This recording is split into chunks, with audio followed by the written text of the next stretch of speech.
Dr. Mahmoud Rashidi is a neurosurgeon, author, and speaker, and Dr. Rashidi is one of the few brain surgeons in the world who is teaching people how to use their thoughts to become happier, be calmer, healthier, and to help them heal. He is the author of the book, Mind Medicine, Use Your Thoughts to Heal. Welcome, Dr. Rashidi. Thank you. So, if you look around and if you get in the car and you live your life, you see people are stressed, maybe more than ever, and they just seem so unhappy. From your vantage point as a neurosurgeon, why do you think that is? People, they focus on the things they shouldn't. People, they are usually, they are in the past or in the future. When we are not focusing on a special task, our thoughts go to default. Worried about the future, regret about the past, that's the people, they become stressful. And you say that our thoughts really affect our physical and emotional health. Tell me more about that. Our thoughts affect our physical health through the connection of the nerve pathway to the body, through the hormones, endocrine system, through the immune system. Even our thoughts affect the gene expression. Now, you have your own very powerful story of how you went through a very stressful situation, I think in medical school, right? And how this led to the work you do now. Tell us your story. Yeah, it was December 1997, almost more than 20 years ago. I was a first year resident in University of Toronto, Canada.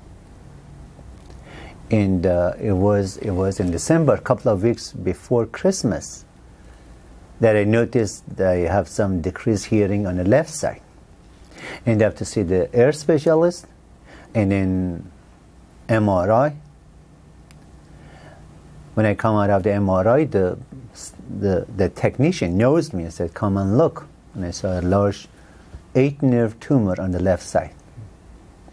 So suddenly, from the studying neurosurgery and studying about this tumor, they call it acoustic neuroma, I was patient myself. So that's shocking, suddenly becoming sick. And then end up to talk to the chairman of the neurosurgery, Dr. Charles Statter, and then a few days later I was on the operating table because they wanted to be operated and use the holidays as don't miss any time of my neurosurgery. So after surgery that took hours and hours, when I was in the intensive care unit, I had a difficulty breathing. So they have to take me back to the operating room to be able to put a intratracheal tube back. But I had a difficulty. So I had to have a chest tube and tracheostomy. Go back to the intensive care unit. So that was a very difficult time for me. I was in Toronto, resident, alone, and my family was in Iran. They did wanted to contact my family, but because of they could not contact it. Few weeks later, I had the cerebrospinal fluid leak from my nose, and I was in emergency department.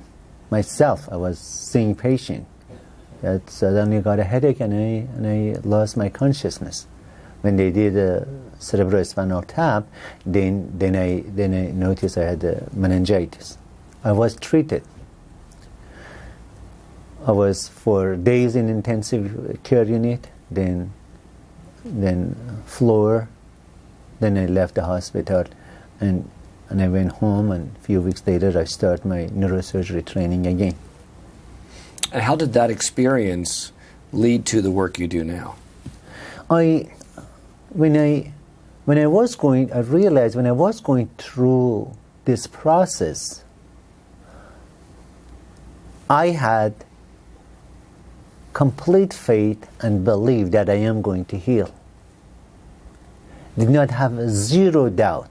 There was people around me, the other doctors, talking if I will heal or even continue finishing neurosurgery. But to me, it was it wasn't any question. I think I noticed how our thoughts affect our healing.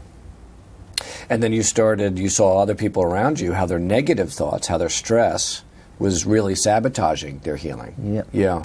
During my residency and then in practice of neurosurgery for many years in U.S., I noticed how the people's during this process of healing, they lost their hope. They noticed a negative, and then it's affected treatment, and unfortunately, some of them lost their life. Then I went back and I thought how much the thoughts are important, because if during that process of myself, if at any moment, if I lost hope or negative thoughts or a faith, I am not sure the result was as good as we know. But aren't people really, once you get to be a full adult, isn't your brain really hardwired to, this is how I am, this is what stresses me out? I know you say we can change our brain, but I sometimes wonder about that. The brain is not hardwired, as a matter of fact. The brain is software. What do you mean by that? The brain can change. We call it neuroplasticity. The brain can rewire. The new neurons can produce. At any age? At any age. The study has come out now at patients until age of 79, the studies that at their age, they produce new neurons in hippocampus.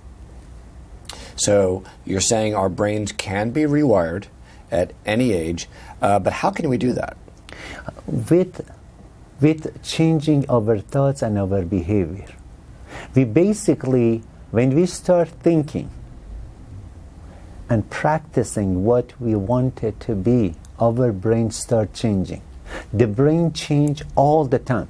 Right now, this moment, when you come here this moment to this office, later on you leave, your brain is not the same. For better or for worse? For better or worse. If we want it to be we basically need to practice the person we want to be. And that's brain change. Basically, all our memories, habits, emotion, thoughts, learning happen here in the brain. But my brain, the way my brain works, it's all over the place. I have all these thoughts. How many thoughts does the average person have every day? You told me a crazy number. Yeah, during the 24 hours, person have between 30 to 60,000 thoughts a day. Wow. As long as they are awake, thoughts after thoughts, thoughts after thoughts. And a lot of time the thoughts, they come by themselves. And a lot of time, most of these thoughts are negative, self-negative thoughts.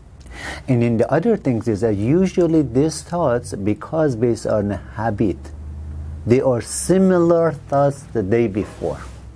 And a lot of people, they let them external world determine what kind of thoughts they have in their mind. Now, if we wanted our thoughts be everywhere, we have this ability to control our thoughts and our mind. This is the ability every person has if they use it. If we don't use it, our minds control us. Give me one or two specific ways that I could today even start rewiring my brain. When you wake up in the morning, that time start the process of choosing your thoughts. Before you look at your Facebook or news, what's happening, first try to few thoughts that you are grateful about. Then think about the people you love. Then if you pray or thoughts, that's one. That's set of your day. You already choose some thoughts. This is positive. The other way I tell the people, if they feel down or they feel stress, one of the things that can help them is moderate activity. Some kind of aerobic activity, walking, jogging, doing something. It will affect their brain. As a matter of fact, it activates the prefrontal cortex. When you activate it, the people, they're feeling joy. Also, it decreases the stress.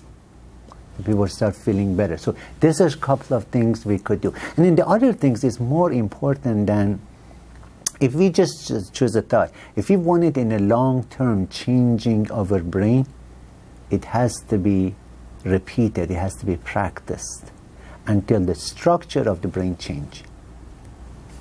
And my last question for you is, we've talked about how to deal with stress and how you could rewire your brain day by day. The subtitle of your book is Use Your Thoughts to Heal. Give me an example of how I could use rewiring my brain to heal either a physical or even an emotional illness. Suppose you have an illness and you go see the doctor and you are waiting for a result of the test. Say to yourself, under your breath or aloud, I am going to heal. The result of the tests are going to be good. I'm going to heal. That's give you hope. That's give you, it's a positive thinking. The results are going to be good. The medication I'm going to take is going to help me. The surgery will help. But a lot of people, unfortunately, they are thinking opposite. Oh, I don't think so, this medication help. The other person had the same disease, this one. Or look at the percentage. Unfortunately, even the doctors tell the patients and they started focusing on the negative. When a person is thinking positive and they are hopeful, not only is affect their health and healing through the hormones, through the immune system. The happy people, they have a stronger immune system. The calmer people, they have a stronger immune system. It has been shown, no question about it. Well, thank you, Dr. Rashidi, for a great interview. If people want to learn more about you and your work, what should they do? Couple of things. My book, Mind in Medicine, Use Your Thoughts to Heal. They can buy it in Amazon or my website, mindinmedicine.com. Thank you. You're welcome.